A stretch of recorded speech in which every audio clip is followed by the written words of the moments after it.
ಆಡು ಮುಟ್ಟದ ಸೊಪ್ಪಿಲ್ಲ ನಿನ್ನ ಮೆಚ್ಚದವರ್ಯಾರಿಲ್ಲ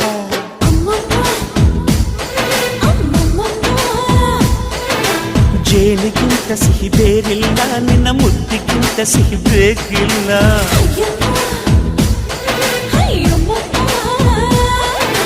ಕಣ್ಣು ಕುಕ್ಕುವ ಬೆಚ್ಚಿ ಬೀಳುವ ಅಂದವಾದ ಹೆಣ್ಣು ರುಚಿ ರುಚಿಯ ಬಾಯಿ ಚಪ್ಪರಿಸ ಸಿಹಿಯಾದ ಹೆಣ್ಣು ಅಯ್ಯೋ ತಿಂದು ಬೇಗಿದರು ಆಸೆ ತೀರದ ಪಂಚಾಮೃತ ಇವಳು ಅಮ್ಮಮ್ಮಮ್ಮಮ್ಮ ವೈದ್ಯಾರಮ್ಮಮ್ಮಮ್ಮ